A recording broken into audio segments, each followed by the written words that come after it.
নিজের রান্না খেয়ে নিজেই ফিদা হয়ে গেলাম। আর এই খিচুড়িটা এত বেশি মজা হয়েছিল। খিচুড়ির সাথে ছিল ডিম ভাজা, সেই সাথে চিংড়ি শুটকির ভর্তা। এই সব কিছু রেসিপি নিয়ে থাকছে আজকের এই ব্লগটি। হ্যালো, আসসালামু আলাইকুম, দিস ইজ শারমিন। ওয়েলকাম করছি আমার নতুন একটি ব্লগে। সকালে ঘুম থেকে উঠে এত সুন্দর একটা ঝুম বৃষ্টি দেখি, খিচুড়ির কথা কার না মনে আসে। তো সরাসরি চলে আসলাম কিচেনে। আর আজকে আমি খুব সহজভাবে খিচুড়িটা রান্না করব। তো তার জন্য প্রথমে একটা প্যানে আমি দিয়ে দিলাম তেল, আর সেই সাথে গরম মশলাগুলো দিয়ে দিলাম।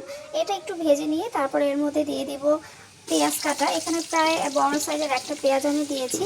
তো পেঁয়াজটাকে একটু ভেজে হালকা নরম হয়ে আসলে এর মধ্যে দিয়ে দিব আমি মশলার মধ্যে থাকছে হলুদের গুঁড়ো, মরিচের গুঁড়ো, লবণ, ধনিয়া গুঁড়ো, জিরা গুঁড়ো সব কিছু দিয়ে তারপরে আমি এটাকে একটু কষিয়ে নিব।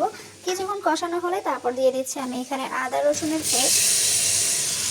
এখন মশলাটাকে একটু ভালো মতো কষিয়ে নিতে হবে। যত ভালো করে মশলাটা কষানো হবে তত ভালো টেস্ট হবে এই রান্নাটার। তার জন্য কিছুক্ষণ ভেজে আমি এর মধ্যে একটু গরম পানি দিয়ে দিলাম। মশলাটাকে একটু কিছুক্ষণ কষাবো সময় নিয়ে। তারপরে আমি আবার জিরা ফাঁকি দিতে ভুলে গিয়েছিলাম, ওইটাও অ্যাড করে দিলাম।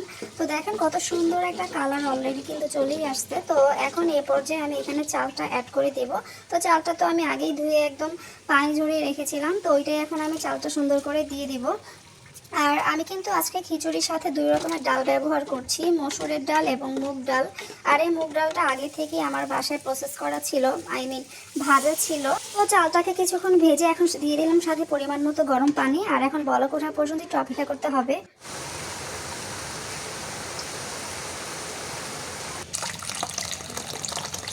খিচুড়ির সাথে খাওয়ার জন্য আজকে আমি একটা চিংড়ি শুটকির ভর্তা বানাবো। তো এর জন্য এটাকে ভালো মতো একটু ওয়াশ করে নিচ্ছি। আর এর ফাঁকে যখন বলক চলে আসবে খিচুড়িটা কিন্তু সুন্দর করে ঢেকে দিতে হবে। তো চিংড়ি শুটকিটাকে এখন একটু আমি গরম পানি দিয়ে কিছুক্ষণ ভিজিয়ে রাখবো, তাহলে কিন্তু চিংড়ি শুটকিটা খুব সহজেই সুন্দর করে পরিষ্কার হয়ে যাবে। তো এরই মাঝখানে আবার একটু ঢাকনাটা তুলে দেখতে হবে যে খিচুড়ির কি অবস্থা। আরেকটা কথা বলে রাখছি, ঢাকনা দেওয়ার পর চুলার ফ্লেমটা কিন্তু এই পর্যায়ে রাখতে হবে মিডিয়াম টু লো হিটে। আর ঢাকনাটা সরিয়ে আমি একটু এখানে কয়টা কাঁচামরিচ অ্যাড করলাম যেন সুন্দর একটা ফ্লেভার ছড়ায়। তো এখানে খিচুড়িটা নেড়েচেড়ে আমি আবারও ঢেকে দিব। আর আমি এখানে চিংড়ি শুটকির ভর্তাটা বানানোর জন্য আমি একটু চিংড়ি শুটকিটাকে অল্প তেলের মধ্যে টেলে নিছি, তাহলে কিন্তু চিংড়ি শুটকিটা অনেক বেশি মজা হয়।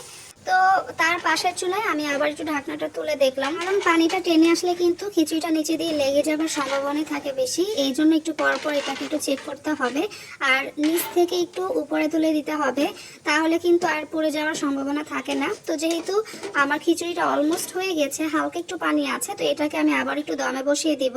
আমি অফ ক্যামেরাতে বড় সাইজের একটা পেঁয়াজ কেটে নিছি, আর এর মধ্যে আমি কয়েকটা শুকনো মরিচ এখন লবণ দিয়ে হাতে মাখিয়ে নিতেছি। এখানে মরিচটা আপনাদের প্রেফারেন্স অনুযায়ী অ্যাড করবেন, ঝাল খেতে চাইলে বেশি আর ঝাল কম খেতে চাইলে কম ভাবে অ্যাড করবেন। তো এখন আমি পেঁয়াজটাকে মরিচের সাথে খুব সুন্দরভাবে হাতে মাখিয়ে নিতেছিলাম। আর এরই মধ্যে এখন টেলে নেওয়া যে চিংড়ি শুটকিটা ওইটাও আমি সুন্দর মতো দিয়ে দিলাম। তো এটা অনেকেই আছে পাটায় বেটে করে, কিন্তু আমার এটাকে হাতে মাখানো যে ভর্তাটা সেটা আমার কাছে বেশি ভালো লাগে। আর সাথে সরিষার তেল অ্যাড তো করতেই হবে, ভর্তার সাথে সরিষার তেল অ্যাড না করলে আসলে আসল টেস্টটা পাওয়া যায় না। খিচুড়ির সাথে ভর্তার পাশাপাশি আমি একটা ডিম ভাজাও করে নিচ্ছি। তো দেখতেই পাচ্ছেন গরম তেলে ডিমটা দেওয়ার সাথে সাথে কত সুন্দর ফুলে উঠছে।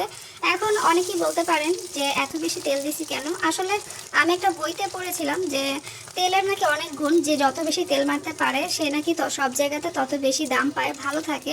তার জন্য এখন থেকে ভাবছি বেশি বেশি করে তেল মারতে হবে। মজা করলাম। তো এখন আমার রান্নাবান্না কিন্তু কমপ্লিট, এখন খেতে বসে যাব। আর আজকে সকালবেলা আমি আমার সিম্পল নাস্তার মধ্যে এগুলোই বানালাম। কেমন লেগেছে অবশ্যই জানাবেন।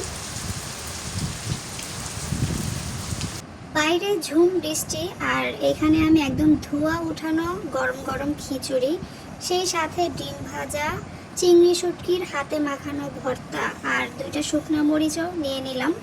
আসলে কি বলবো, এই ফিলিংসটাই অন্যরকম। আমার কোনো কিছু খেতে ইচ্ছা করলে আমি কারো আশায় বসে থাকি না, নিজেই সেটাকে মেক করে খেয়ে ফেলি। আর খাবারটা সত্যিই খুব অসাধারণ হয়েছিল।